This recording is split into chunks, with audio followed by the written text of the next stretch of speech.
Hello students, I am Dr. A.B. Patil. Welcome in this session of Human Health and Diseases, lecture number 2. In this lecture, we will discuss about the immunity.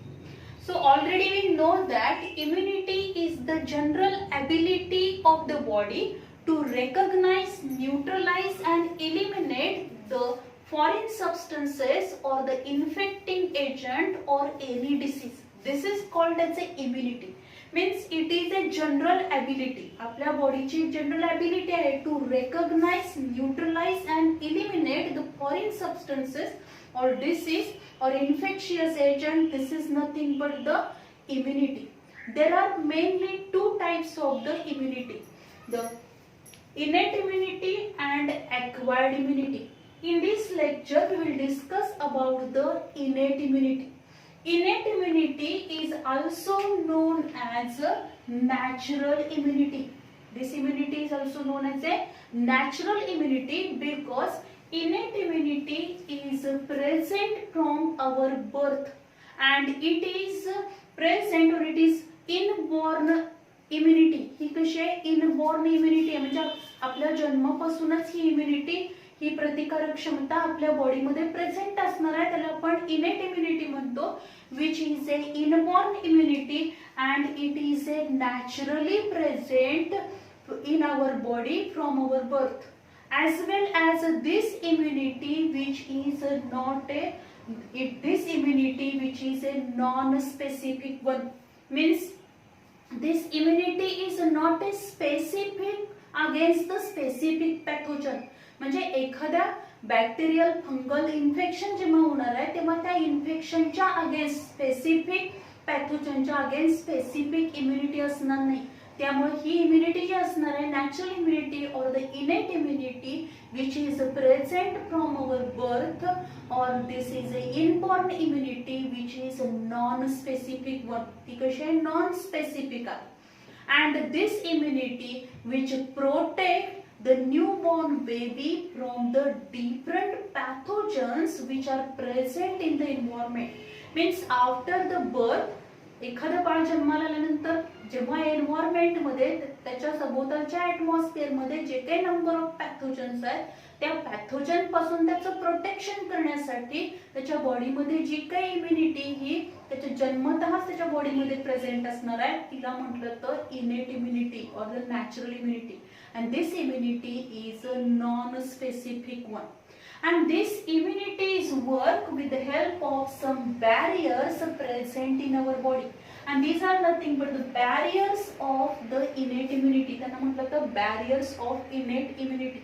first barrier which is nothing but the anatomical or the physical barriers त्यांना काय म्हटलेलं आहे anatomical or the physical barriers the skin is the important physical barrier and the skin which is a protective covering which is present on our body आपल्या बॉडीवरती सगळ्यात outer most layer जे असणार आहे which is nothing but the skin आहे and this due to presence of the skin our body is protected from the different pathogens different foreign substances जे असणार आहेत ते इझिली आपल्या बॉडीमध्ये एंटर करू शकणार नाहीत because our skin which is the natural barrier or a physical barrier which protect our body from the number of infection as well as there is a sweating and sweating जे होणार आहे त्या sweating मध्ये आपल्या skin वरती काय असणार आहे sweat which containing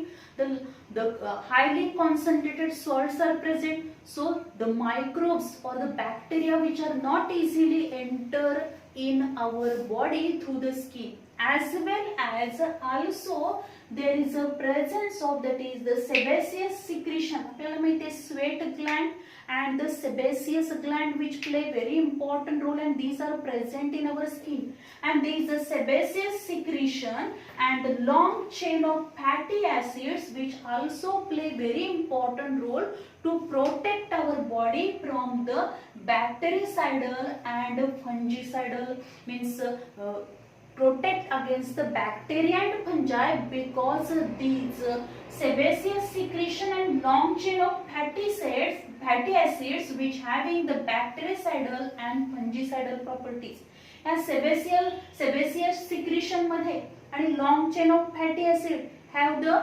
बॅक्टेरिसाइडल and fungicidal properties, म्हणजे बॅक्टेरियाला आणि फंजाईला किल करण्याची प्रॉपर्टी याच्यामध्ये प्रेझेंट आहे. त्यामुळं इझिली कोणताही बॅक्टेरिया किंवा फंजाईचं इन्फेक्शन आपल्याला होऊ शकणार नाही आणि त्यामुळे ते इझिली आपल्या बॉडीमध्ये एंटर करणार नाहीये, कारण due to presence of the skin present असल्यामुळे. Then the mucus. Already we know that the different systems, that is respiratory system असेल, urinogenital system असेल, these are internally, digestive system असेल, these are internally lined with a mucous membrane, and this mucous membrane which secrete the mucus, and with the help of this mucus which prevent the entry of different pathogens.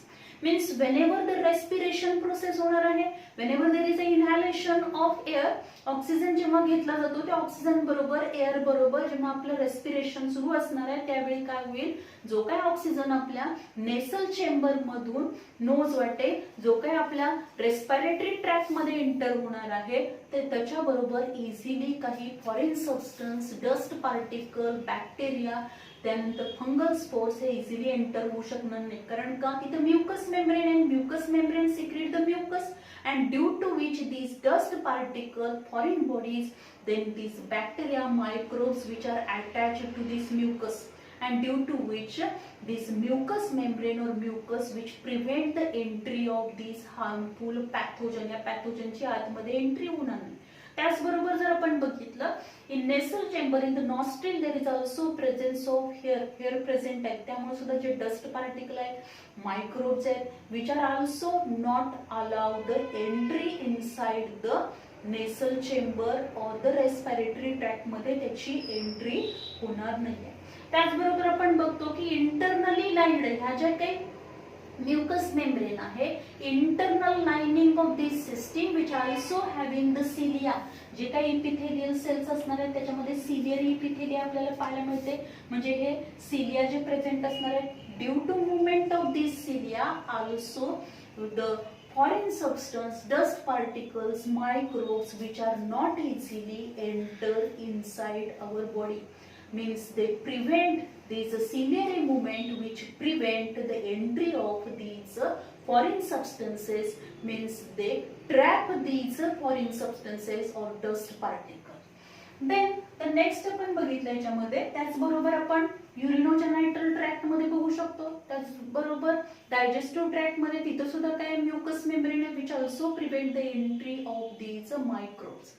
Then also if you observe, the cough reflex defense is the defense mechanism of the respiratory tract. Suppose आपल्या respiratory tract मध्ये किंवा आपण injection of the food material करताना सुद्धा किंवा respiratory tract मध्ये आपल्या इनहॅलेशन of air करताना समजा एखादा फॉरेन सबस्टन्स गेलेला आहे, त्यावेळी तो बाहेर काढण्यासाठी रिफ्लेक्स ऍक्शन म्हणजे काय होणार आहे, तिथं कफ रिफ्लेक्स आपल्याला पाहायला मिळतो की जो फॉरेन सबस्टन्स काय करणार आहे, बाहेर टाकणार आहे. Means cough reflex is the defence mechanism of the respiratory tract.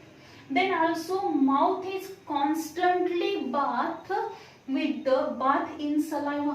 आपल्या माउथ मध्ये कंटिन्युअसली सलाइवा प्रेझेंट असणार आहे. This saliva means the mouth is constantly bath in saliva, and due to presence of this saliva microorganisms which are not easily enter in our digestive tract. Means during injection of the food material any foreign substance जर काही आपल्या food मार्फत जर आपल्या digestive tract मध्ये enter होऊ शकत नाही, कारण हा जो काही सलाइवा आहे, this saliva which prevent or neutralize these microbes because it is constantly or the mouth is constantly bathed in saliva.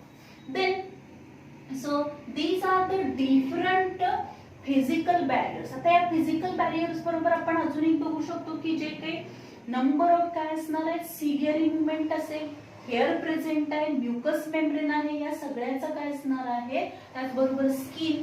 These are the physical barriers which prevent the entry of the different foreign substances and the different pathogens. Then the next आहे physiological barrier. Physiological barriers which include the body temperature. त्याच्यातला first point जर आपण बघितला physiological barrier मधला body temperature and pH of the body fluid, जे काही body फ्लुइडचे जे pH आहेत, बॉडी फ्लुइडचा जो पीएच असेल as well as the body temperature. If there is any infection, then body temperature which is increases. Normal temperature कारणाने आपल्याला fever येणार आहे. Means the fever which inhibit the growth of microbe. Means whenever there is a normal body temperature, at a normal body temperature there is a easily invading of the pathogen. कोणताही pathogen आपल्या बॉडीमध्ये easily enter होणार. Enter झाल्यानंतर normal body टेम्परेचरला या पॅथोजनचं multiplication काय होणार आहे, increase होणार. म्हणजे जो काही बॅक्टेरिया आहे तो बॅक्टेरिया काय करणार, त्या बॅक्टेरियाच्या सेल डिव्हिजननी नंबर ऑफ काय होतील, सेल्स फॉर्म होणार आहे. And due to which there is a formation of bacterial colonies form होतील. आणि त्या बॅक्टेरियल कॉलनीज मुळे काय होणार आहे, this bacteria which secrete the toxin, त्या टॉक्सिन सिक्रीट करतील. आणि त्या टॉक्सिन मुळे आपल्या बॉडी मधले काय होणार आहेत, जे काही डिफरंट ऑर्गन्स आहेत किंवा एखादी सिस्टीम आहे त्याचं फंक्शन हे नॉर्मली होणार नाही, ते डिस्टर्ब होईल. आणि ह्याच्यासाठी आपली बॉडी काय करणार आहे, whenever there is any infection at that time our body temperature is increase. आपलं बॉडी टेम्परेचर काय होतं, इन्क्रीज होतं. By increasing the body temperature, जेव्हा बॉडी टेम्परेचर इन्क्रीज होणार म्हणजे फिवर येणार आहे, आपल्याला ताप येतो, म्हणजेच आपल्या बॉडीचं टेम्परेचर वाढतं, की ज्यामुळे काय होणार आहे, त्या टेम्परेचरला या जे काही पॅथोजन आहे त्या पॅथोजनचं मल्टिप्लिकेशन हे स्टॉप होणार आहे. त्या पॅथोजनची नॉर्मल ग्रोथ होऊ शकत नाही आणि त्यामुळे जे इन्फेक्शन आहे ते इन्फेक्शन काय केलं जातं, this infection which is not spread, एकदम फास्टली ते स्प्रेड होणार नाही, ते कंट्रोल करण्यासाठी काय केलं जाणार आहे, बॉडीचं टेम्परेचर हे इन्क्रीज होईल. If there is any infection at that time body temperature is increased, means fever, and which inhibit the growth of microbe. As well as when the body temperature is increased or there is a fever, and this fever which help for the secretion or for the synthesis of the enteroferon, and this enteroferon which play very important role to control the viral infection. जर समजा एखादं viral infection झालं असेल, एका cell मध्ये त्या व्हायरसचे infection झाले, त्याच्या नंबर ऑफ कॉपीज फॉर्म झाल्या आणि ते जे काही व्हायरस असणार आहे, this virus infect to other cell. आता त्या दुसऱ्या सेलला इन्फेक्ट करण्याच्या आधीच बाकीच्या सेलमध्ये काय होणार आहे, there is a secretion of interferon. आणि ते एंटेरोफेरॉनचं सिक्रेशन होण्यासाठी the body temperature which stimulate the secretion of एंटेरोफेरॉन.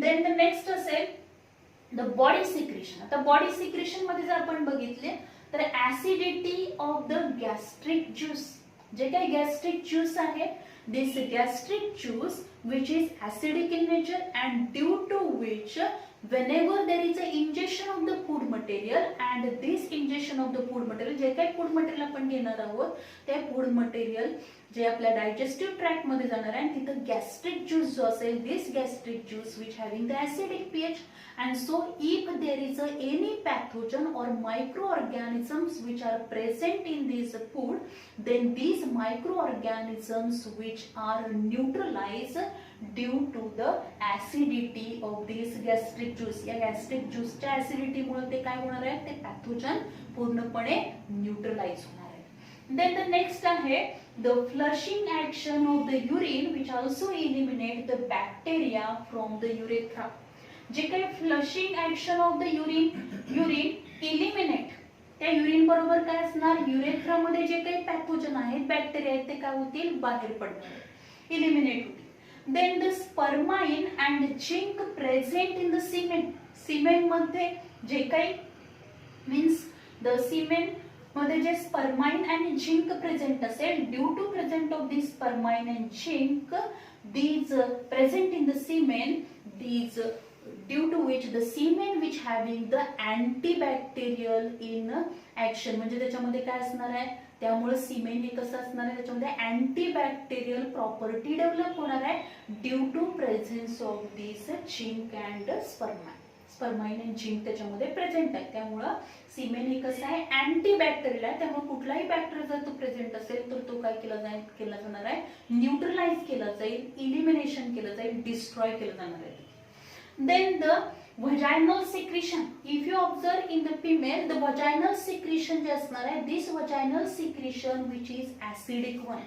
And as the vaginal secretion is acidic one, due to which there is a no easily entry of any microorganism. त्यामुळे कुठलाही मायक्रोऑर्गॅनिझम pathogen जे असणार आहे, bacteria, फंजाय, virus जे असणार आहेत, they are not easily infect or enter in the vagina because vaginal secretion is acidic one, and due to this vaginal secretion is acidic, it prevent the entry of microorganism.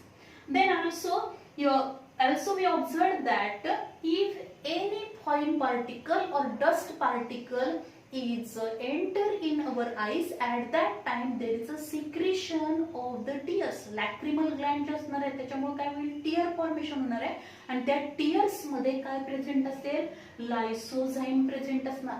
The lysozyme which is present in the tears and which is firstly described, means the lysozyme which are present in the tears, this is firstly described by the Alexander Fleming. And these lysozyme which are thermolabile, they low molecular weight, basic protein आहे and act as a muramidase मध्ये act होणार आहे. हे जे काही lysozyme आहे, this is a one of the enzyme, एक enzyme आहे, बेसिक प्रोटीन आहे. This lysozyme is present in tears. म्हणजे काही जरी डस्ट पार्टिकल जरी गेला किंवा एखादा छोटासा इन्सेक्ट जरी आपल्या डोळ्यामध्ये गेला तर काय होणार आहे, आपल्या डोळ्यातून लगेच पाणी येतं. आणि हे जे काही टीयर्स असणार आहेत त्या टीयर्स मध्ये काय प्रेझेंट आहे, लायसोझाइम प्रेझेंट आहे.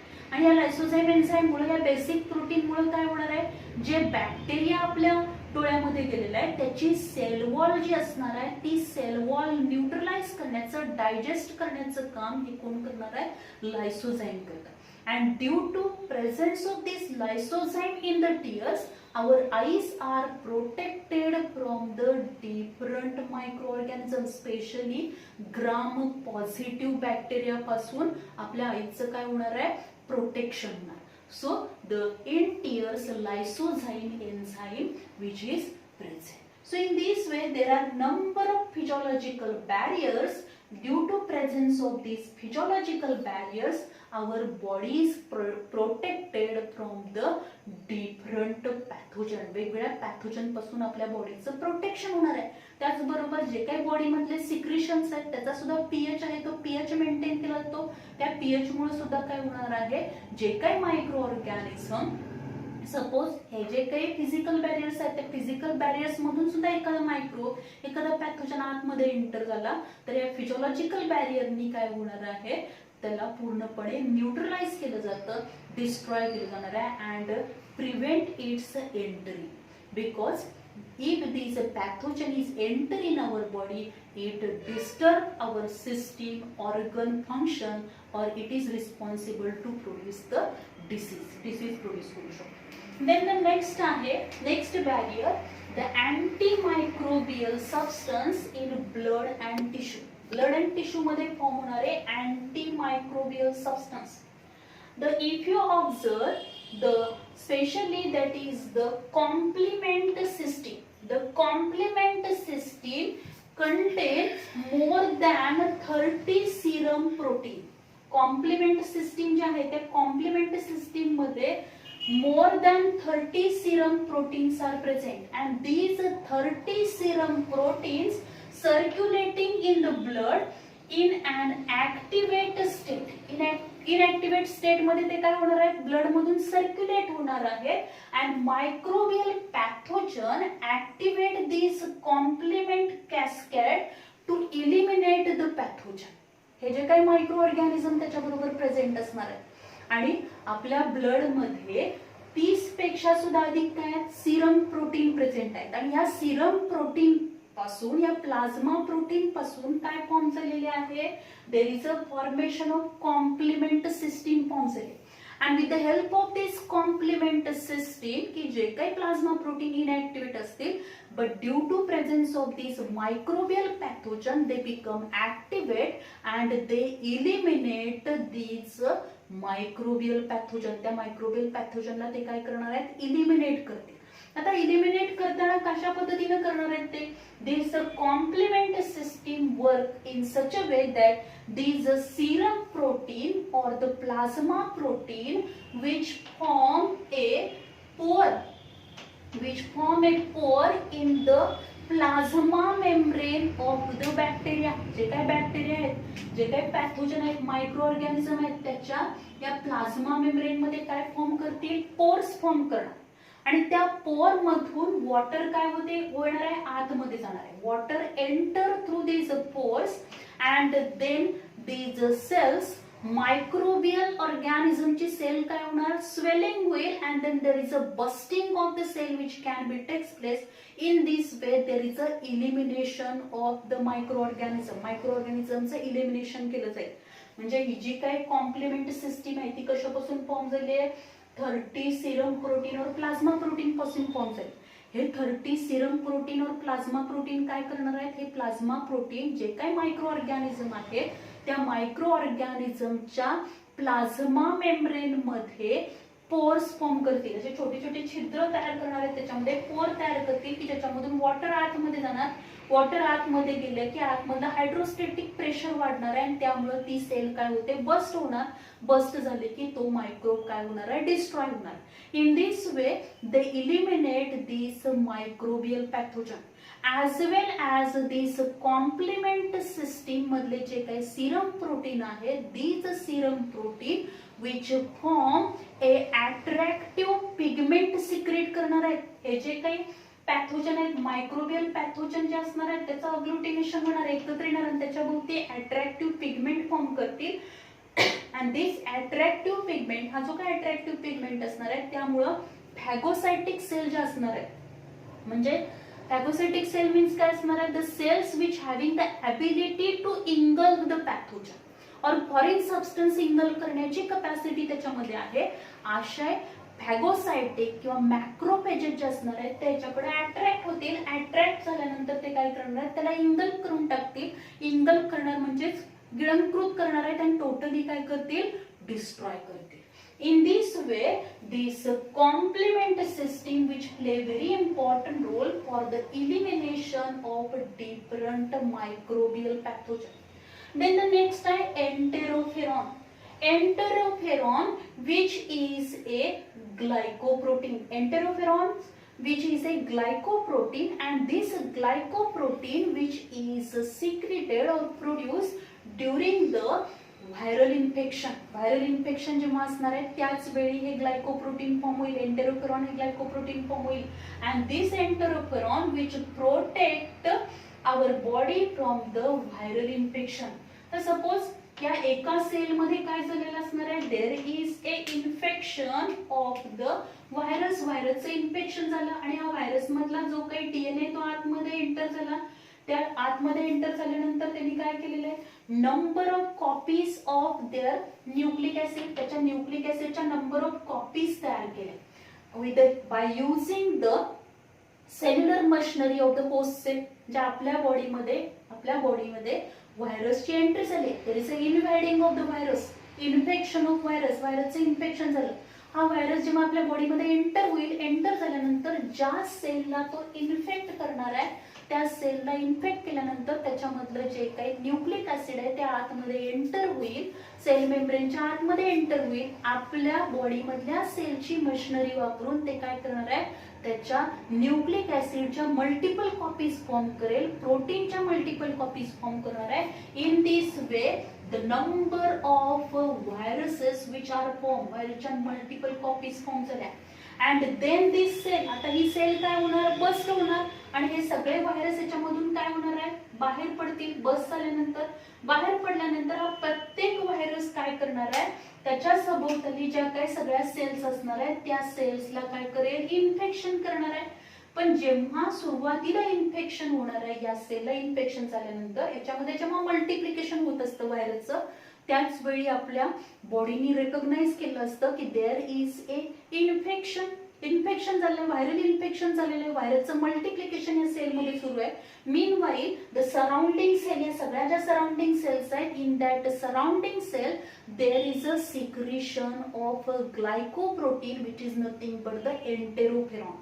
And due to presence of these enteroferon, as the enteroferon is produced in this cell, due to presence of this enteroferon in surrounding cell, there is no infection of the virus. त्यामुळे या व्हायरसला या cells काय करत नाहीत, आतमध्ये entry allow करू देत नाहीत आणि त्यामुळे त्याचं इन्फेक्शन हे सराउंडिंग सेलला होत नाही. So if there is a viral infection, there is a secretion of one glycoprotein which is nothing but the enteroferon, and these enteroferons which are again divided into 3 types depending upon in which cell they are first synthesized, and these are nothing but the leukocytes. जर ते leukocyte मध्ये synthesize झाले then it is known as a alpha enteroferon. जर ते fibroblast मध्ये synthesise झाले then it is known as a beta enteroferon. If they are synthesized or formed in the lymphocyte then it is known as a gamma enteroferon. Means there are 3 types of the enteroferon: alpha enteroferon, beta enteroferon and gamma enteroferon. Then so this is all about the antimicrobial substances in the blood and tissue. Then the next barrier आपल्याला बघायचं आहे phagocytic barriers. The phagocytic barriers, and these phagocytic barriers which are nothing but the neutrophils, then the monocyte, leukocytes, macrophages, means microphages and macrophages. Macrophages means these larger cell and which having the ability to engulf the foreign substance or they totally काय करणार आहे, destroy करणार आहे त्या पॅथोजनला. म्हणजे जे काही पॅथोजनचं अग्लुटिनेशन झालं असं क्लम्प मध्ये ते फॉर्म झाले. बऱ्याच वेळेला आपण बघतो की काही ज्या काही ब्लड व्हेसल्स आहेत त्याच्यामध्ये सुद्धा काय होणार आहे, जर सपोज तिथे इन्फेक्शन असेल तर हे मायक्रो ऑर्गॅनिझम जे असणार आहेत, नंबर ऑफ मायक्रो ऑर्गॅनिझमचा क्लम्प फॉर्म होतं, अग्लुटिनेशन फॉर्म होतं आणि अशा ह्या अग्लुटिनेशनला क्लम्पला इंगल्फ करण्याचं काम हे मॅक्रोफेजेस करतात. So microphages and macrophages which play very important role, and these are the phagocytic barrier. Phagocytic barrier means these the neutrophils, then monocyte, leukocytes and the macrophages which having the ability to engulf the foreign bodies. जी काय foreign body आहे त्या foreign बॉडीला ते काय करणार आहे, engulf करणार आहे, गिळून टाकणार आहे आणि पूर्णपणे काय करेल, डिस्ट्रॉय करेल. So if there is any infection, कुठेही इन्फेक्शन झालं आपल्या बॉडीमध्ये, कोणत्याही ठिकाणी इन्फेक्शन झालं असेल तर त्या इन्फेक्शन साइटला तिथे काय होणार आहे, there is a aggregation or these neutrophils, monocytes, leukocyte, macrophages, they are the move towards or they are attracted to this infectious site. त्या infectious sites कडे ते काय होणार आहेत, सगळे तिथं जे असणार आहे तिथं मुवमेंट होईल त्याची, तिथं जाऊन ते काय करणार आहेत, जे काही फॉरेन सबस्टन्स आहेत, मायक्रो ऑर्गॅनिझम्स आहेत, डॅमेज सेल्स असतील त्या सगळ्यांना इंगल्फ करून, डिस्ट्रॉय करून पूर्णपणे तो जो काही इन्फेक्टेड एरिया आहे which can B clean with the help of these the microphages and the macrophages मिळणार. So there are different types of the macrophages. Macrophages, these are large cells. त्याच्यामध्ये आपण मास सेल्स पण बघणार आहोत. Then the next आहे types of these macrophages and location. कुठे त्या present असतील. The histiocytes, these are present in the connective tissue. Connective tissue मध्ये त्या प्रेझेंट असतील. Then microglia, which is present in the brain. Brain मध्ये त्या present आहेत. Then Cooper cell, these are present in the liver. Liver मध्ये present आहेत त्या. Then the alveolar macrophages, these are present in the lungs. त्याचं location कुठे आहे, lungs मध्ये आहे. alveolar macrophages म्हणजे जर समजा लंग्स मध्ये इन्फेक्शन झालं असेल तर ते इन्फेक्शन समजा एखादा मायक्रोब आहे तिथं, बॅक्टेरियल, फंगल, व्हायरल इन्फेक्शन झालं असेल तर ते जे काही तो पूर्ण जो काही फॉरेन सबस्टन्स आहे, पॅथोजन आहे, त्याला इंगल्फ करण्याचं काम हे कोण करणार आहे, अल्व्हिओलार मॅक्रोफेजेस करणार. Then sinus lining macrophages gland, these are present, त्याचं लोकेशन आहे spleen, lymph node and thymus. Then the mesenteria cells असतील, these are present in the glomerular of nephron. Glomerular of nephron मध्ये त्या present आहेत. Then osteoclast, these are present in the bone. Bone मध्ये एखादं infection झालं तर तिथं ज्या मॅक्रोफेजेस असणार आहेत, these are nothing but the osteoclast. They engulf these foreign bodies and destroy these foreign bodies. So these are the different macrophages. हा point important आहे, याच्यावरती एमसीक्यू चा क्वेश्चन विचारला जाऊ शकतो आपल्याला. देन द नेक्स्ट बॅरियर आहे inflammatory barrier. Inflammatory barrier means if there is any injury, if there is any infection or if any allergic condition जर झाली असेल तिथं काय होणार आहे, at the tissue injury we observe that redness, swelling, pain and also production of heat.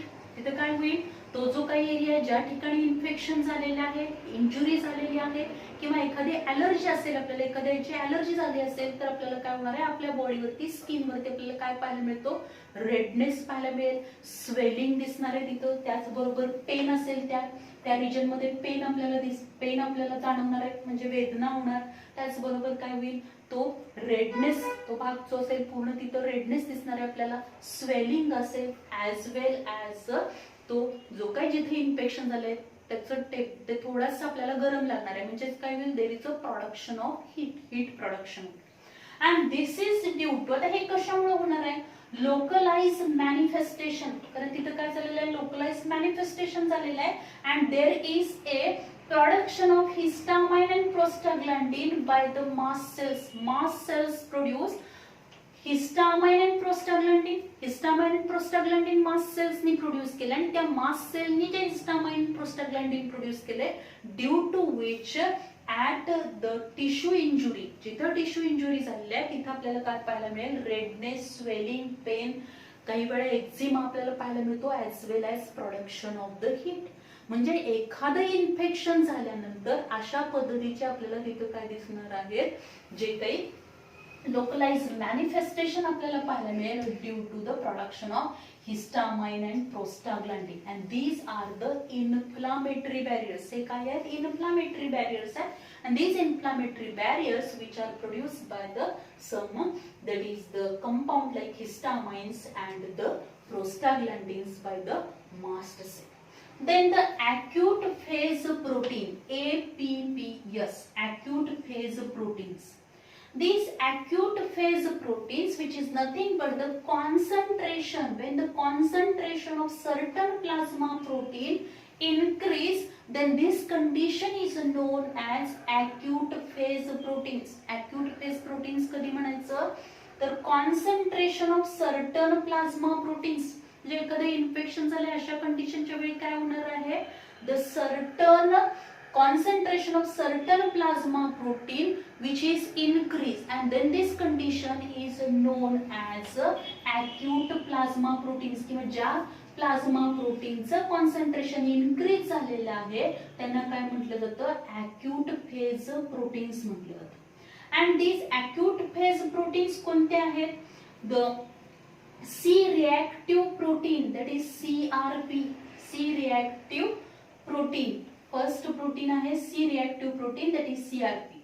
Then mannose binding protein, mannose binding protein आहे alpha 1 acid glycoprotein, alpha 1 acid glycoprotein. And serum amyloid, this is the also another the acute phase protein. So these are the different acute phase proteins. Their concentration is increased. त्याचं concentration increase होणार आहे जर infection असेल तर. आता ह्याचं जे काही concentration, the acute phase protein जे असणार आहे त्याचं कॉन्सन्ट्रेशन म्हणजे सर्टन प्लाझ्मा प्रोटीनचं कॉन्सन्ट्रेशन इन्क्रीज झाल्यामुळे काय होईल, due to increase the concentration of these plasma protein, these plasma protein enhance the host resistance. ते काय करणार आहे, होस्टचं रेजिस्टन्स वाढवतील, म्हणजेच प्रतिकारक क्षमता जी असणार आहे ती इन्क्रीज करते. Enhance the host resistance increase करतील,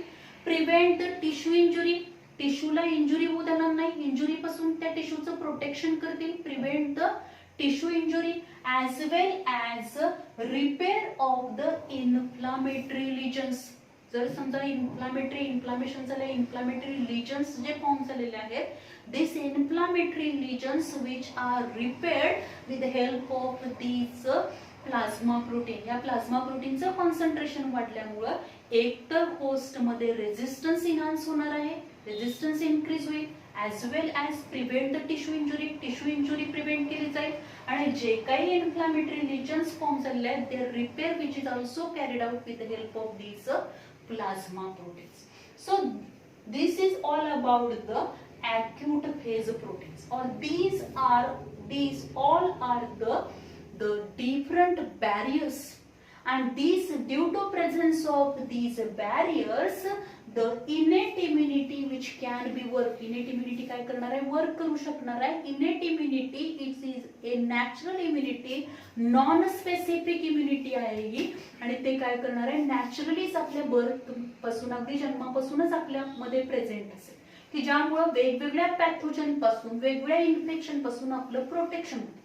आता ही जी काही इनेट इम्युनिटी आहे त्याच्यामध्ये जे डिफरंट बॅरियर्स आपण बघितले, त्या बॅरियर्स मध्ये परत काय असणार आहे, first line defence and second line defence आहे. First line defence and second line defence मध्ये जर आपण बघितलं तर फर्स्ट लाईन डिफेन्स मध्ये द फिजिकल बॅरियर्स आणि फिजिओलॉजिकल बॅरियर्स जे असणार आहेत, these are included in the first line defence. आणि हा फर्स्ट लाईन डिफेन्स म्हणजे अगदी सुरुवातीला जेव्हा पॅथोजन एंटर होतो तेव्हा त्याची एंट्री प्रिव्हेंट करण्यासाठी ते जे काही इन्फेक्शन होणार आहे त्या पॅथोजनला रेकॉग्नाइज, न्यूट्रलाइज करण्याचं काम हे फर्स्ट लाईन काय करणार आहे, बॅरियर्स करतील. ते रेकॉग्नाइज करत बसणार नाही. जो काही फॉरेन सबस्टन्स आपल्या बॉडीमध्ये एंटर व्हायला लागलाय त्याला डिस्ट्रॉय करण्याचं, त्याला आतमध्ये त्याची एंट्री अलाउ न करण्याचं काम हे कोण करणार आहेत, हे फर्स्ट लाईन डिफेन्स करते. या फर्स्ट लाईन डिफेन्स मध्ये काय इन्क्लूड होणार आहे, इपिडर्मिस ऑफ द स्किन, आपली स्किन. सगळ्यात पहिला बॅरियर कुठला आहे, स्किन आहे. ती स्किन कुठल्याही फॉरेन सबस्टन्सला, पॅथोजनला इझिली आपल्या बॉडीच्या आतमध्ये एंटर होऊ देणार नाही. देन द म्युकस मेम्ब्रेन जे असणार आहे, म्हणजेच रेस्पिरेटरी ट्रॅक आहे, डायजेस्टिव्ह ट्रॅक आहे, युरिनोजेनायटल ट्रॅक्ट आहे, त्याच्यामध्ये जे म्युकस मेम्ब्रेन आहे, रेस्पिरेटरी ट्रॅक, युरिनोजेनायटल ट्रॅक्ट मध्ये जे काही म्युकस मेम्ब्रेन आहे तिथं सिक्रेशन होणार आहे म्युकस जे असणार आहे, which prevent the entry of different pathogen. आणि जरी तो एंटर झाला तर त्या म्युकसला काय होणार आहे, त्या म्युकस मेम्ब्रेनच्या तिथे जे म्युकस सिक्रेशन होणार आहे त्याला ते dust particle, foreign substance, microbe हे अटॅच होणार आहे, आणि त्यामुळे ते पुढं आतमध्ये, बॉडीच्या आतमध्ये एंटर होऊ शकणार नाहीये. देन नेसल हेअर, आपल्या नॉस्ट्रिल मध्ये जे नेसल हेअर प्रेझेंट असतील त्या हेअरला काय होणार आहे, ड्यू टू प्रेझेन्स ऑफ दिस नेसल hair, whenever the air is enter into our nostril, त्या नॉस्ट्रिल मध्ये जेव्हा एअर आतमध्ये एंटर होणार तेव्हा त्या नेसल चेंबर मध्ये एकतर या नेसल हेअर मुळे काय होईल, त्याचं फिल्ट्रेशन होईल. त्याच पद्धतीने ही जी काही एअर असणार आहे ती वॉर्म केली जाते. म्हणजे नेसल हेअरचं फंक्शन काय, फिल्ट्रेशन ऑफ द एअर, ज्यामुळे त्याच्यामध्ये एखादा डस्ट पार्टिकल असेल, मायक्रोब असेल तर तो काय होईल, their entry is prevented. Then cilia, हे जे काही एपिथेलियल लाइनिंग, इंटरनल लाइनिंग जे असणार आहे वेगवेगळ्या सिस्टीमचे, त्या इंटरनल लाइनिंग वरती काय असणार आहे, इपिथेलियल, सिलियरी इपिथेलिया प्रेझेंट असणार. आणि या सिलियरी इपिथेलिया ज्या असणार आहे त्याच्यावरती ज्या सिलिया प्रेझेंट आहे त्या सिलियाच्या मुवमेंट मुळे काय होईल, there is no entry of any foreign substance in our body. आपल्या बॉडीमध्ये इझिली कुठलाही पॅथोजन, फॉरेन सबस्टन्स आतमध्ये एंटर करू शकणार नाही. देन द नेक्स्ट आहे सेबम. सेबम आपण बघितलेलं आहे. सेबम जे असणार आहे, सेबॅसियस सिक्रिशन जे असणार आहे त्याच्यामध्ये which having the bactericidal and फंजिसाइडल त्याच्यामध्ये प्रॉपर्टीज आहेत, त्यामुळे सुद्धा ते काय करणार आहेत, दे destroy this फंजाय and bacteria. They prevent the entry of these bacteria and fungi because the sebum which having the bactericidal and fungicidal properties. Then lysozyme enzyme which is present in tears which destroy or dissolve the cell wall of the gram positive bacteria, जे काही ग्राम positive bacteria आहेत त्याची sale wall डिसॉल्व्ह करण्याचं काम हे lysozyme enzyme करते. Then gastric juice कसा आहे, ऍसिडिक आहे, and due to the acidity of the gastric juice जे काही इंजेक्शन, जे आपण फूड जे इंजेक्शन केलंय ते फूड आपल्या डायजेस्टिव्ह ट्रॅक्ट मध्ये गेलेलं आहे, सपोज त्याच्यामध्ये एखादा फॉरेन सबस्टन्स असेल किंवा जे काही पॅथोजन प्रेझेंट असेल, मायक्रो ऑर्गॅनिझम प्रेझेंट असेल, त्याला डिस्ट्रॉय करण्याचं काम हे कोण करणार आहे, तर गॅस्ट्रिक ज्यूसच्या ऍसिडिटीमुळे, ऍसिडिक पीएच मुळे तो डिस्ट्रॉय होणार आहे. Then vaginal secretion which is also acidic one. And so all these are the first line defence. हे सगळे काय फर्स्ट लाईन डिफेन्स आहेत, म्हणजे सगळ्यात सुरुवातीला या ज्या काही मायक्रो ऑर्गॅनिझम्स असणार आहेत, बॅक्टेरिया, फंजाय, व्हायरस, प्रोटोझोआ, हे जे काही सगळे फॉरेन सबस्टन्स आहेत, मायक्रो ऑर्गॅनिझम्स आहेत, त्याला आतमध्ये एंट्री, त्याची आतमध्ये अलाव करणार, त्याला आतमध्ये एंट्री देणार नाहीयेत, त्याच्यापासून आपल्या बॉडीचं प्रोटेक्शन करण्याचं काम हे सगळे कुठे होणार आहे, तर या फर्स्ट लाईन डिफेन्स मध्ये. And when the first line defence is fail, जेव्हा फर्स्ट लाईन डिफेन्स हा फेल होईल, then the second line defence is access. Second line defence access करणार, म्हणजे जेव्हा फर्स्ट लाईन डिफेन्स मधून सुद्धा तो पॅथोजन, फॉरेन सबस्टन्स हा काय झालेला आहे, आतमध्ये एंटर झाला, तेव्हा त्याला डिस्ट्रॉय करण्याचं काम हे कोण करणार आहे, सेकंड लाईन डिफेन्स करतो. This second line defence which include interferon, viral infection असेल तर एंटेरोफेरॉन हे काय होणार आहे, ग्लायकोप्रोटीन सिक्रेट होईल, फॉर्म होणार आहे, प्रोड्यूस होईल तिथं. Then phagocytes means the microphages and macrophages, या ज्या काही सेल्स असणार आहेत which having the capacity to engulf the foreign bodies and destroy the foreign bodies. Then inflammatory secretion means the histamine and prostaglandin आहे. त्याचबरोबर आपण बघतो बॉडीचं टेम्परेचर इन्क्रीज होणार आहे, टेम्परेचर इन्क्रीज झाले की आपोआपच काय होणार आहे, फंगल जे काही मायक्रो ऑर्गॅनिझम्स आहेत, जे पॅथोजन आपल्या बॉडीमध्ये एंट्री झाले आहे, त्याचं मल्टिप्लिकेशन स्टॉप होईल, त्याची ग्रोथ ही प्रॉपरली होणार नाहीये. देन द नेक्स्ट आहे नॅचरल किलर्स. जे काही नॅचरल किलर्स आहेत, नॅचरल किलर सेल्स म्हणजेच ह्या काय असणार आहेत, न्यूट्रोफिल्स आहेत, मोनोसाइट्स आहेत, ल्युकोसाइट्स आहेत, मॅक्रोफेजेस आहेत, these are the natural killers. Then the complement system which is formed from the 30 serum protein acid. With the help of this complement system also the microorganisms which are eliminated. कारण माहिती ही complement system मध्ये जे Serum protein आहेत ते काय करणार आहेत, या बॅक्टेरियाच्या प्लाझ्मा मेम्ब्रेन मध्ये पोर्स फॉर्म करतील, त्याच्यामधून वॉटर आतमध्ये एंटर होईल, त्यामुळे जी काय मायक्रोबियल सेल आहे ती बस्ट होईल and there is the destruction of these pathogen. In this way the innate immunity which carry out the work or protect our body from the different pathogens which are present in the atmosphere. Environment मध्ये number of pathogen present आहेत.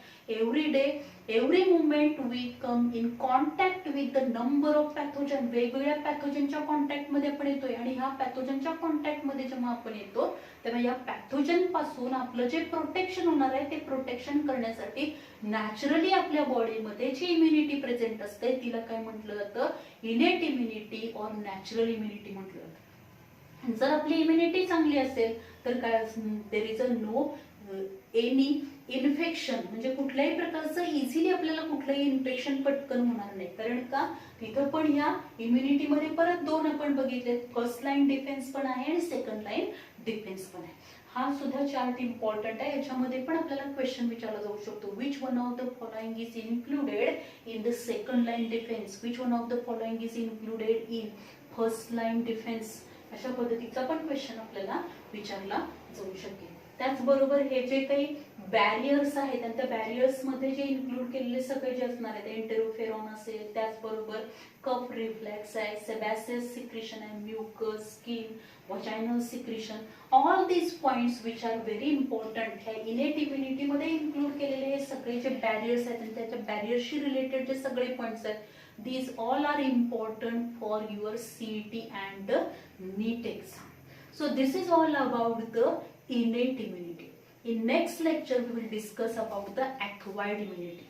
Thank you very much.